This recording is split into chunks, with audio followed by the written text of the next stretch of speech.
हमारी संस्कृति, हमारे संस्कार सदा रहे हमारे साथ। भारत की पुरातन गाथाएं और महान संतों की वाणी। सब्सक्राइब करें तिलक कथाएं। कई तरीके की एलईडी लाइट्स आपके घर और ऑफिस के लिए। GR LED lights, make India bright.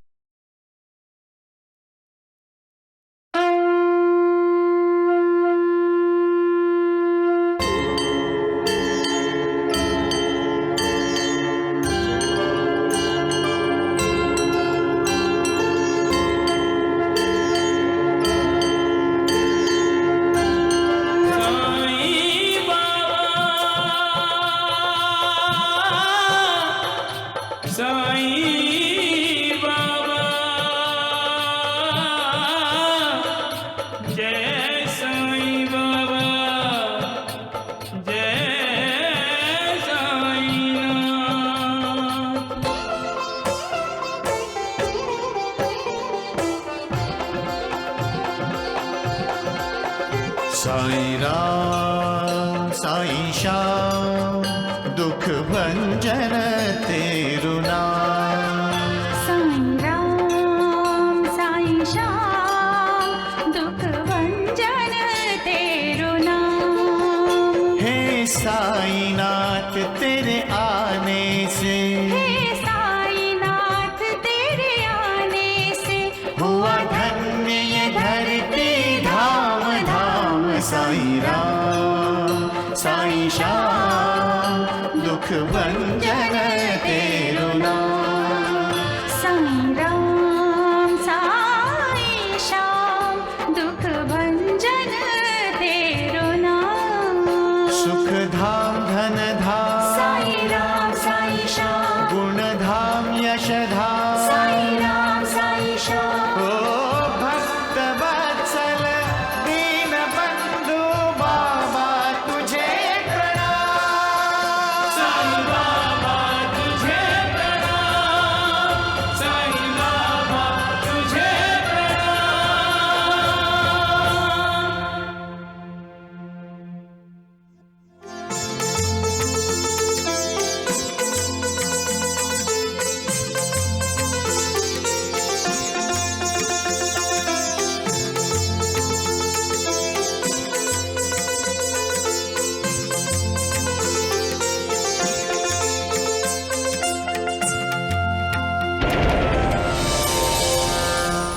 लालसा इंसान के अंदर कुंभकर्ण की तरह सोए हुए क्रोध, अहंकार, अविवेक, स्वार्थ, विश्वासघात, द्वेष आदि भयंकर शत्रुओं को जगाती है। और जब इंसान इन शत्रुओं के अधीन होता है तो वो खुद अपने विनाश की तरफ चल पड़ता है। जिस व्यापार के लिए साईं बाबा ने तुम्हें अनुमति नहीं दी, उस अनुमति को पाने के लिए तुमने साईं बाबा को पैसों का लालच देने का सोचा भी कैसे? धर्मानंद, अगर भैया और भाभी व्यापार नहीं करना चाहते तो क्या हुआ? मैं व्यापार करूंगा। अरे मुझे कसाई के घर के सामने बांध रखा है। उठो बाया जी, उठो उठो बाया जी, उठो। मालसापति जी, कसाई के घर के सामने इंसान को नहीं जानवर को बांधा जाता है। कहीं बाबा ने गोंदिया बैल के लिए तो संकेत नहीं दिया? ये मेरा गोंदिया है, हम इसे लेने के लिए आए हैं। मैंने 14 रुपए में इसे खरीदा है। गोंदिया को बेचेगा तू? लखू, चंद रुपयों के लिए तुमने गोंदिया बैल को बेच दिया? मुझे माफ कर दीजिए। गोंदिया, गोंदिया मेरे बच्चे, गोंदिया, गोंदिया। नानी, नाना, अगर कोई दरवाजे पर आया है तो उसे ठुकराओ मत। कोई कुछ मांगता है तो उसकी मांग पूरी करने की कोशिश करो। और अगर उसकी मांग नहीं पूरी कर सकते या नहीं पूरी करना चाहते तो भी उसका अपमान मत करो। प्यार से उससे कह दो क्षमा करो। हाँ, ये क्या लाई हो? आपको भाजने के आटे की रोटी पसंद है ना? मैंने लक्ष्मी की माँ के घर जाकर खुद ही चक्की पर आटा पीस लिया। भिक्षा दो माई, ओ माई भिक्षा दो।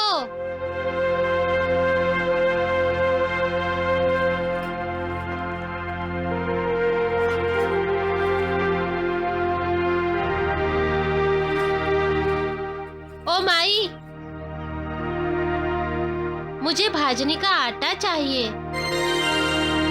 दे दो ना माई।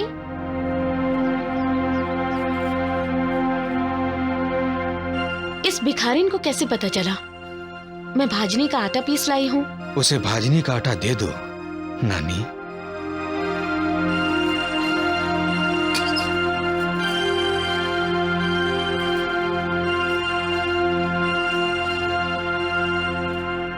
लो माई, थोड़ा और दो ना माई।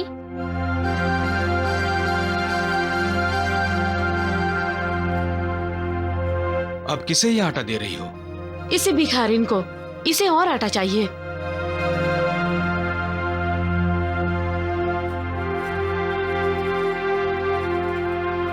माई, भाजनी का थोड़ा और आटा मिलेगा? तुम्हें शर्म नहीं आती? इतना आटा दिया फिर भी तुम्हें और चाहिए? जब तक मुझे भाजनी का और आटा नहीं दोगी मैं यहाँ से नहीं जाऊंगी।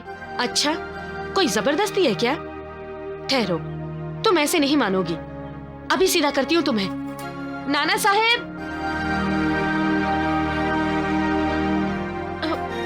मैंने सब कुछ सुन लिया है। भीख मांगती हो और रोब भी दिखाती हो। इस दुनिया में पैदा हुआ हर कोई भिखारी होता है। मैं तुम्हारे सामने हाथ फैलाती हूँ, तुम भगवान के सामने हाथ फैलाते हो। इसकी बदतमीजी देखी आपने? हमें भिखारी कह रही है। इसे धक्के मारकर निकाल दीजिए यहाँ से। मैं अभी इस धर्मशाला के व्यवस्थापक को बुलाता हूँ, वही धक्के मारकर निकालेगा इसे। किसी को बुलाने की जरूरत नहीं है। नहीं चाहिए भिक्षा। अरे नहीं देनी थी भिक्षा तो प्यार से न कह देती तुम दोनों।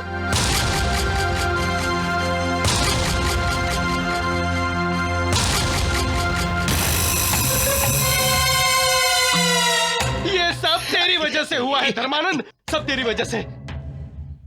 तूने ही रुई के व्यापार में मेरे सारे पैसे लगवाकर मुझे बर्बाद कर दिया है, भिखारी बना दिया है मुझे।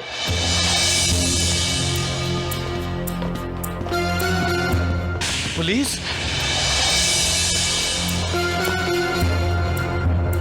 तुम लोग यहीं ठहरो, मैं भी आता हूँ। संभाल के। नमस्ते दामोदर। अरे इंस्पेक्टर साहब, आप यहाँ? क्या बात है? बंबई का एक दलाल पुलिस ने पकड़ा है जो गैर कानूनी तरीके से रुई का व्यापार करता है और पूछताछ में उसने आपके भाई दिनकर का नाम भी अपने साथियों में लिया है। देखिए, आप एक इज्जतदार आदमी हैं, इसलिए मैं आपको समझाने आया हूं, अपने भाई को ऐसे गैर कानूनी काम करने से रोकिए, वरना वो कानून की पकड़ में आ जाएगा और आपका नाम भी खराब हो जाएगा। अच्छा जी, चलता हूं। नमस्ते।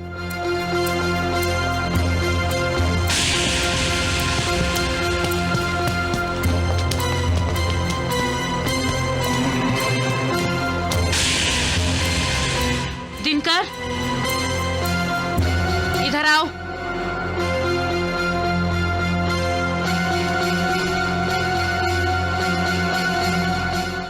तुम्हें पता है ना, साईं बाबा ने हमें रुई का व्यापार करने से मना किया है। फिर क्यों पैसा लगाया तुमने उस पे? वो भी हमें बताए बिना। भाभी, इजाजत के बिना पैसा कैसे लगाया तुमने? और वो भी गैर कानूनी व्यापार में? मैं ये बर्दाश्त नहीं कर सकता दिनकर। और अगर तुम्हें ऐसा कारोबार करना है तो मैं और तुम एक छत के नीचे नहीं रह सकते। धर्मानंद के सलाह मशवरे पर लगाया होगा। नहीं भाभी, बिल्कुल नहीं। ये तो दिनकर का खुद का फैसला था। मुझसे गलती हो गई भाभी, माफ कर दीजिए, मुझे माफ कर दीजिए भैया। नालायक, चलो उर्मिला।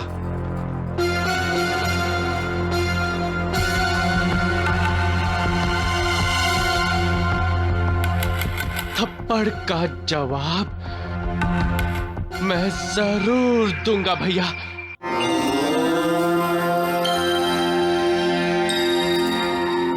नाना साहब, जामनेर जाने की इजाजत मांगने आए हैं साईनाथ से। जी प्रणाम बाबा।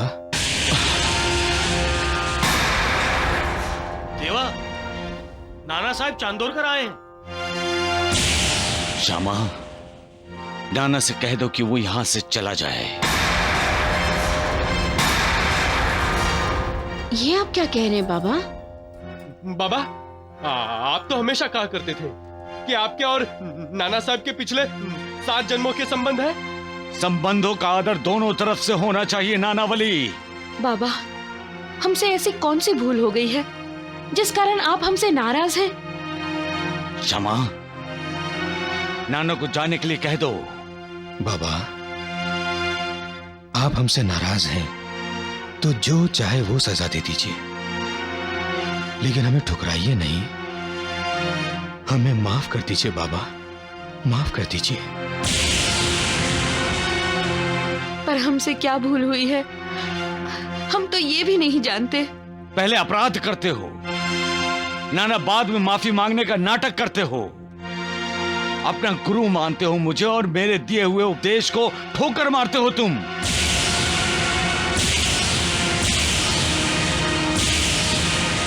अरे भाजनी का आटा नहीं देना इसलिए दरवाजे पर आई भिखारिन को धक्के मारकर बाहर कर देना चाहते थे। अरे कितनी बार कहा है मैंने कि हर किसी का आदर करो, अनादर कभी मत करो।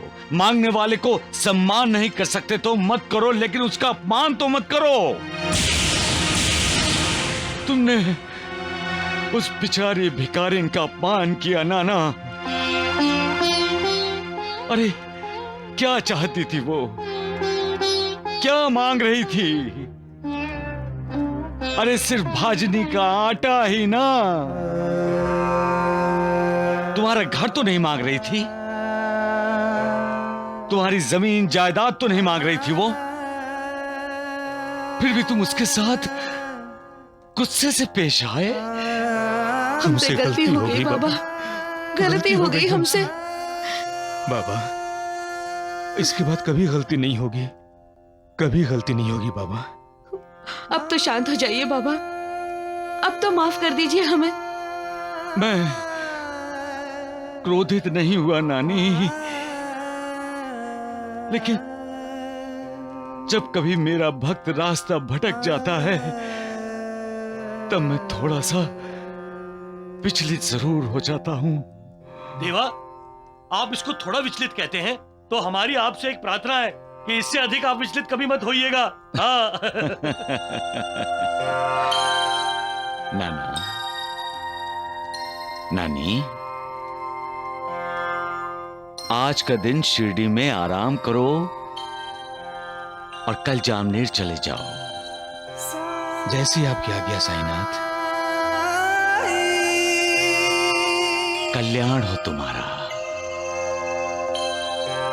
सबका मालिक एक।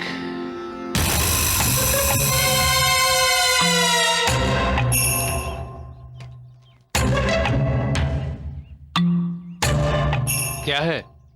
अगर तुम्हारे दामू भैया ने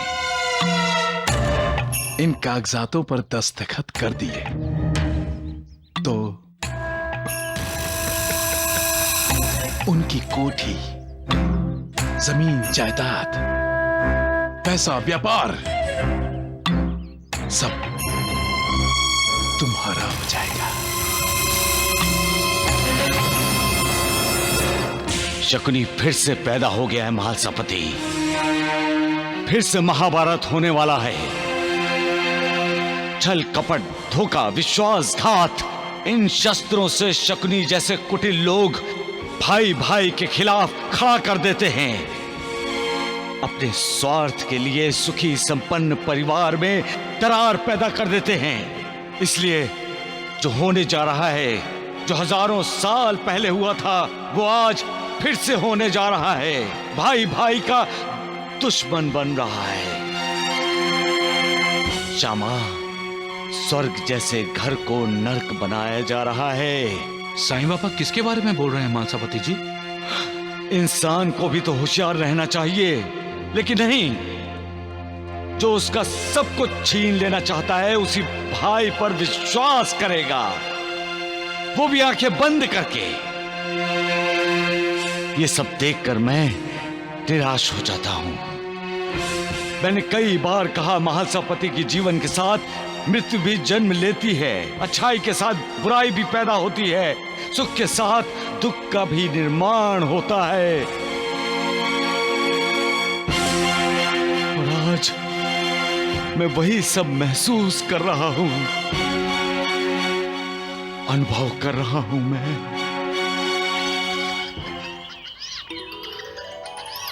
अरे अरे अरे अरे, नहीं नहीं नहीं नहीं, अरे उर्मिला, हम दोनों की जिंदगी का सबसे सुनहरा पल है ये। हम साईं बाबा के कृतज्ञ हैं। साईं बाबा की कृपा से हम माता पिता बने हैं। अरे अरे अरे, अरे अरे अरे अरे, नहीं रोते नहीं। भैया, भाभी, बधाई हो, बहुत बहुत बधाई हो। ये तुम्हारे हाथ में क्या है? कुछ नहीं भैया, वो नए कारोबार के कुछ कानूनी कागजात थे, आपके दस्तखत चाहिए थे। मैं बाद में आता हूँ। नहीं नहीं, बाद में क्यों? मेरे दस्तखत चाहिए ना जी। तो अभी दे देता हूँ, लो पकड़ो इसे। लाओ। अरे भाई ठीक से पकड़ो मेरे बेटे को, क्या कर रही हो? रोते जा रहा है ये। अरे आप कागजात पर ध्यान रखिए, एक बार पढ़ तो लीजिए क्या लिखा है। अरे पढ़ना क्या है, मेरा भाई है दिनकर। अरे लाओ लाओ लाओ, मेरे बेटे को दो। लाओ। मेरा ये भतीजा मेरे लिए बहुत शुभ साबित हुआ है भैया। बेटा, सुना तुमने? तुम्हारे काका तुम्हारे लिए क्या कह रहे हैं? अरे अरे अरे, रोते नहीं।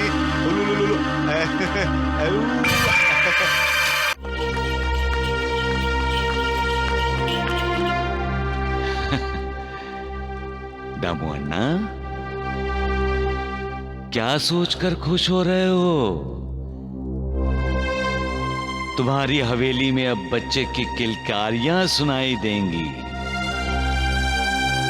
और तुमने इतने साल तक अपने बेटे के लिए जो सपने सजाए थे अब पूरे होंगे। तुम्हारी ये हवेली खुशियों की बारिश में नहाएगी और इस खुशी में तुम्हारी पत्नी के साथ साथ तुम्हारे भाई भी शामिल होंगे। वाह, बड़ा विश्वास है तुम्हें अपने भाइयों पर। ये जानते हुए भी कि हम जिन पर विश्वास करते हैं वही विश्वासघात करते हैं, अपने ही पराये बन जाते हैं।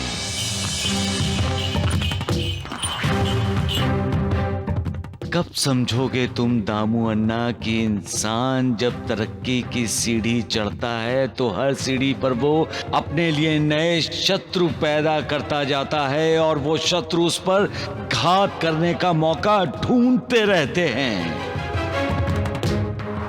इसलिए उन्हें कभी मौका नहीं देना चाहिए।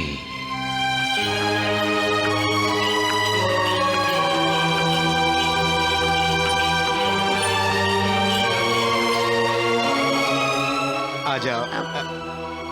अरे आराम से। हाँ बेटा, हाँ बेटा। अरे ले ले ले ले ले ले, अरे क्या हुआ? हाँ। अरे शंकर, दिनकर, देखो कौन आया है। कौन हो तुम? चिल्ला क्यों रहे हो? कहाँ घुसे आ रहे हो? तुम कौन हो और यहाँ क्या कर रहे हो? ये मेरा घर है। जी नहीं, ये आपका घर नहीं है, क्योंकि जिसका ये घर है वो हमारे मालिक हैं और उन्होंने आज ही हमें नौकरी पर रखा है। किस मालिक की बात कर रहे हो तुम?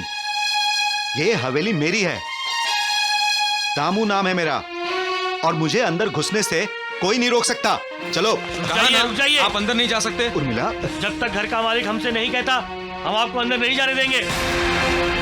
ये अचानक क्या हो रहा है? मुझे तो कुछ समझ में नहीं आ रहा है। समझ में कैसे आएगा बेटी?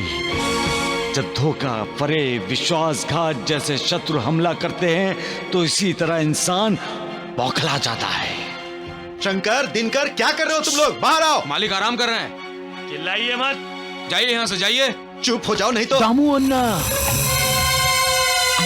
ये दिनकर नहीं है जो चुपचाप आपका थप्पड़ खा लेगा। ये लोग एक का जवाब 4 से देंगे। धर्मानंद, ये सब क्या है? किसने इन्हें नौकरी पर रखा? घर के मालिक ने। धर्मानंद, घर का मालिक कौन है? मैं।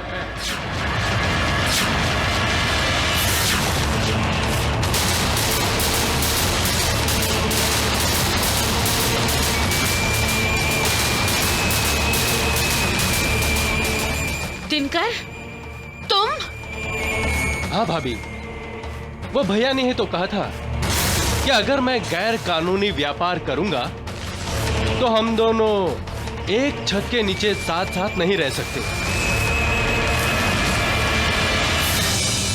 तो मैंने सोचा बेहतर यही होगा कि आप दोनों किसी दूसरी छत के नीचे चले जाएं। हम क्यों चले जाएं? ये हमारा घर है। और फिर तुम्हें गैर कानूनी व्यापार करना है तो तुम इस घर से जाओगे। ये रहा आपका सामान।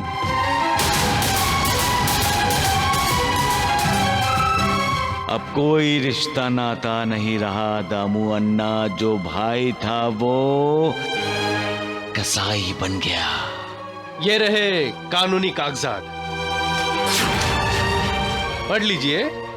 इसमें साफ साफ लिखा है कि आपने अपनी मर्जी से ये सारी जमीन जायदाद और पूरा का पूरा व्यापार मेरे नाम कर दिया है। पढ़िए पढ़िए।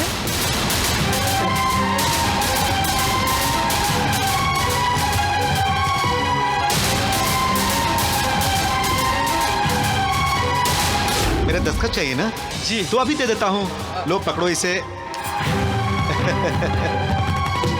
अरे आप कागजात पर ध्यान रखिए। एक बार पढ़ तो लीजिए क्या लिखा है। अरे पढ़ना क्या है, मेरा भाई है दिनकर। इसे ही विश्वासघात कहते हैं दामू अन्ना।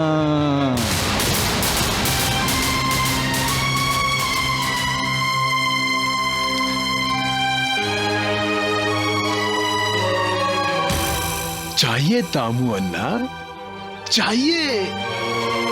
सच्चाई की राह आपका इंतजार कर रही है।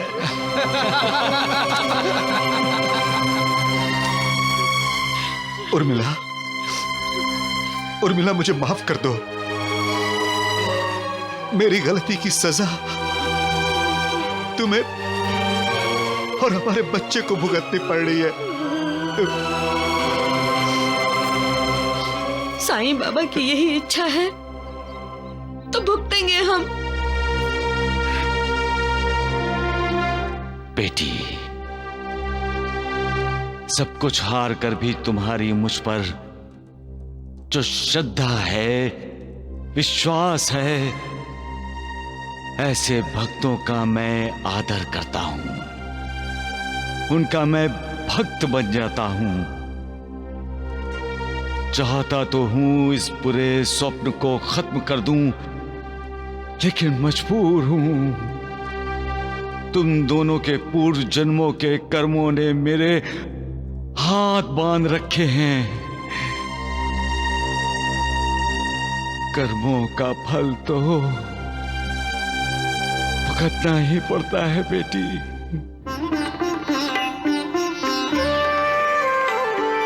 पल पल मिथ्या बोलना लोगों का अभ्यास, देख के इनकी मूढ़ता बाबा हुए उदास, साईं हुए उदास।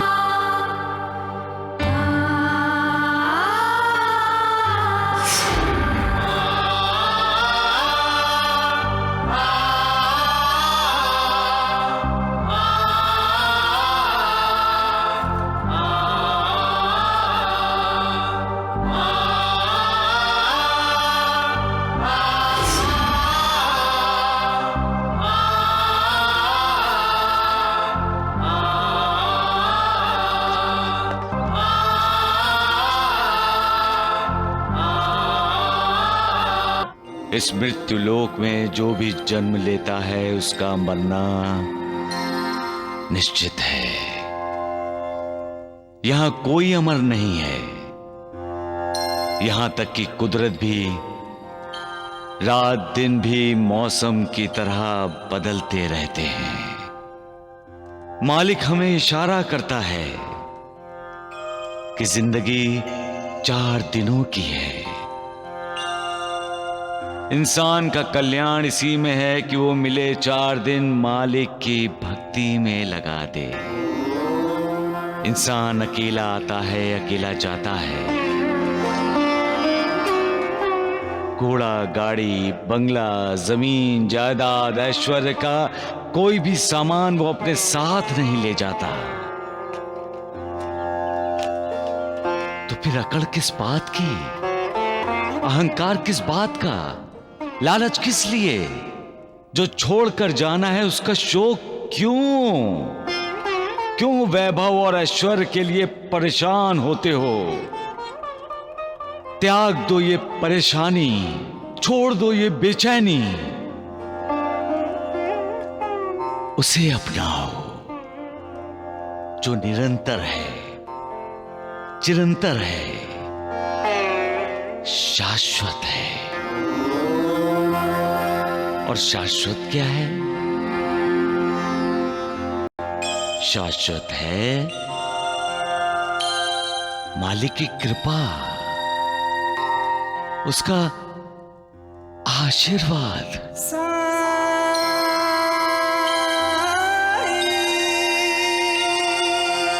अपना उद्धार चाहते हो तो मालिक की भक्ति करो, विश्वास करना है तो मालिक पर करो, साथ देना है तो मालिक का दो। मालिक कभी तुमसे विश्वासघात नहीं करेगा। वो तो तुम्हारा वैभव है, तुम्हारा ऐश्वर्य है, तुम्हारा कृपा आशीर्वाद है। सबका मालिक एक।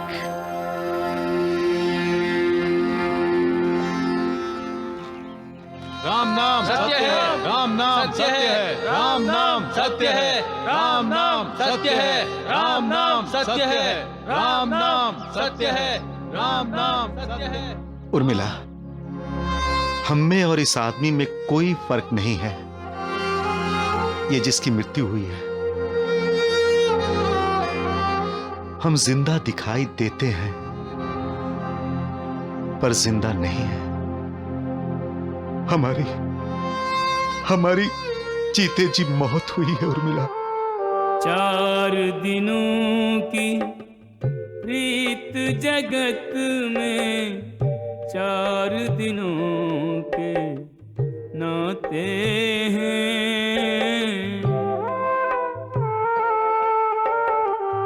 पलकों के पर्दे पड़ते ही सब नाते मिट जाते हैं।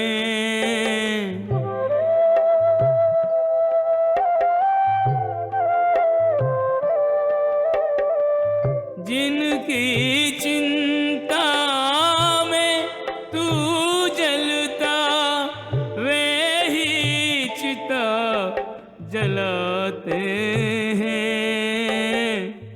जिन पर रक्त बहाए जल सम, जल में वही बहाते हैं। आइए बाबा। प्रणाम बाबा। जीते बाबा, आपने मेरी माँ के श्राद्ध का निमंत्रण स्वीकार करके मुझे अनुग्रहित किया है। अब अनुग्रहित होते रहोगे क्या? मुझे बहुत जोर से भूख लगी है। समय मत गवाओ, अंदर चलो चलो चलो आइए चलो बाबा। चलो।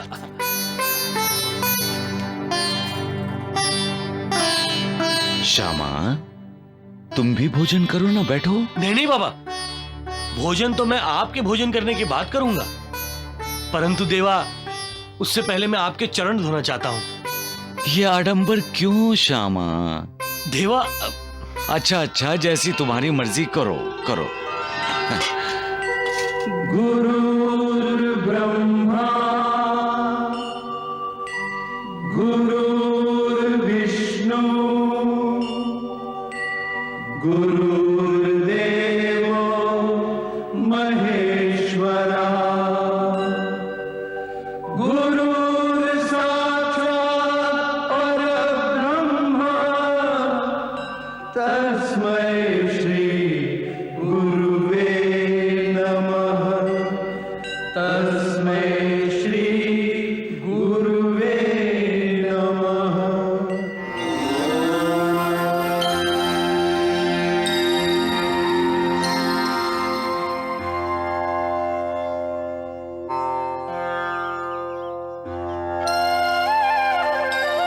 धेनु, कहाँ हो तुम?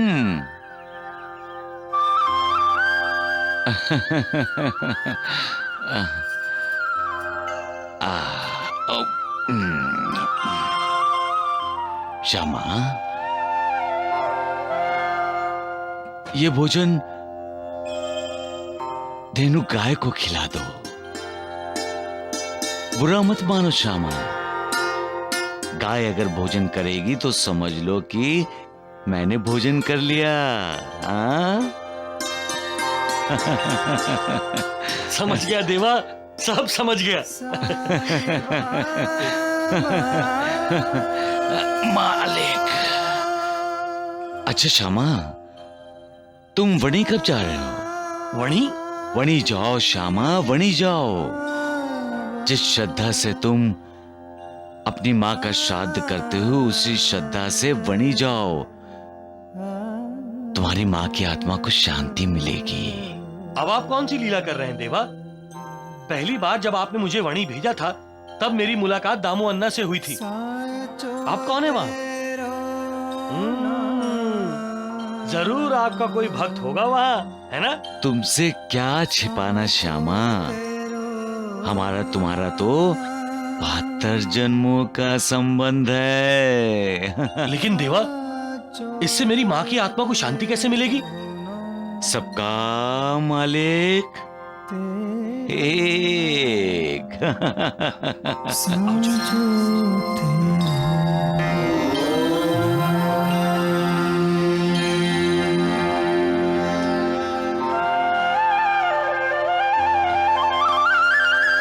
लो लो। बाबा कह रहे हैं तो चले जाइए ना वणी। अरे मेरे लिए शिरडी ही वनी है, कहीं नहीं जाऊंगा। लो, वनी चले जाओ। न जाने वो कौन सा भक्त होगा साईं बाबा का, जिसे साईं बाबा शिरडी बुलाना चाहते हैं।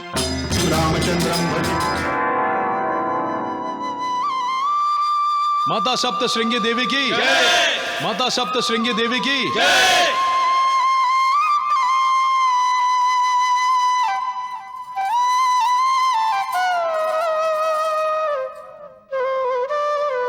प्रणाम काका जी।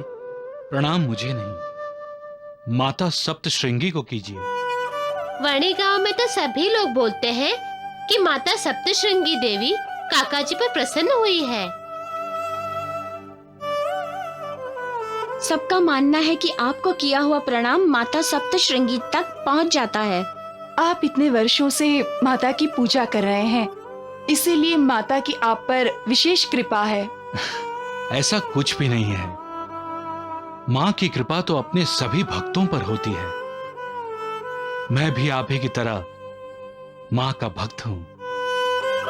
बोलिए, जय माता की, जय माता की, जय माता की, जय माता की।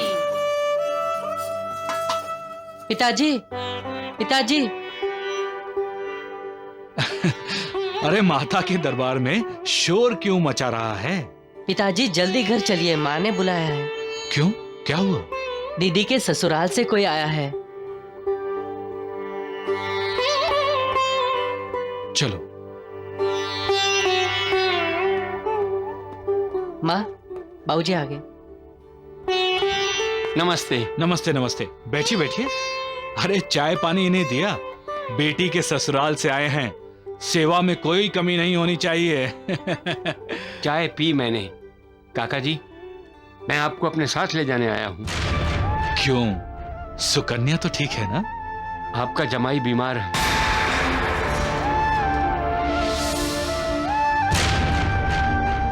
हम जितनी जल्दी वहां पहुंचे उतना ही अच्छा होगा।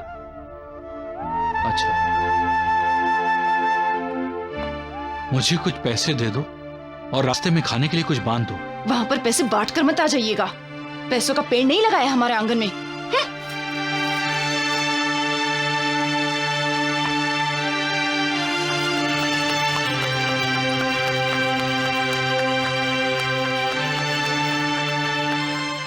माँ, दीदी के ससुराल से जो आए थे वो अपने साथ पिताजी को क्यों ले गए? तेरे पिताजी को लूटने के लिए। सुकन्या के ससुराल वालों को तो कोई न कोई बहाना चाहिए पैसे ऐंठने का। उन्हें पता है ना, तुम्हारे पिताजी सुकन्या के लिए तुरंत दौड़े चले जाएंगे। क्यों नहीं जाएंगे? बेटी लक्ष्मी का रूप होती है, पिता भाग्य होती है। इंसान बेटे की जिद क्यों करता है? क्या फर्क है बेटी और बेटे में? बेटा होगा तो सदगति मिलेगी, ये सोच ही गलत है। सदगति तो अपने कर्मों पर निर्भर है, बेटे के अग्नि देने पर नहीं। बुरे कर्म करेंगे तो कोई बेटा हमें सदगति नहीं दिला सकता। शादी करके बेटी ससुराल जाती है, नई दुनिया बसाती है, मां बनकर नई सृष्टि का निर्माण करती है। और बेटा तब तक बेटा है जब तक उसकी शादी नहीं होती, लेकिन बेटी आखिरी सांस लेने तक बेटी है। ससुराल में रहते हुए भी वो मुड़ मुड़ कर अपने माँ बाप की तरफ देखती रहती है, बार बार देखती रहती है।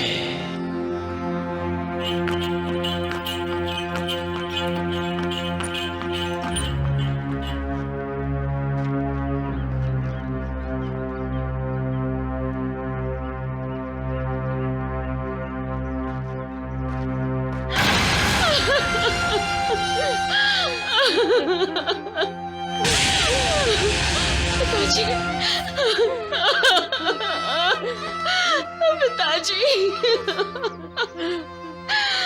आपकी बेटी विधवा हो गई। पिताजी, आपकी बेटी विधवा हो गई। अभी तो शादी हुई थी मेरी, और अभी पिताजी। बस करो बेटी, बस करो। क्या तो किसे ही कहते हैं पिताजी। भाभी, पिताजी ऐसा क्यों हुआ? संभालो अपने आप को। क्यों हुआ ऐसा?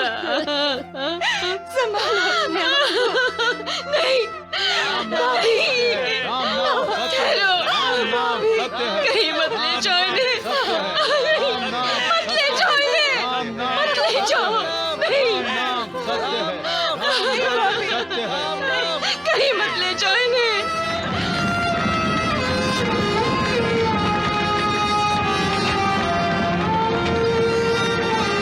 बीमारी का कुछ पता ही नहीं चला, बस खून की उल्टी हुई और खत्म।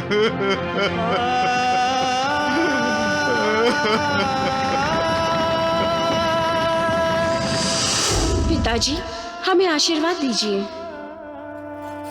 सदा सुखी रहो, सदा सुहागिन रहो।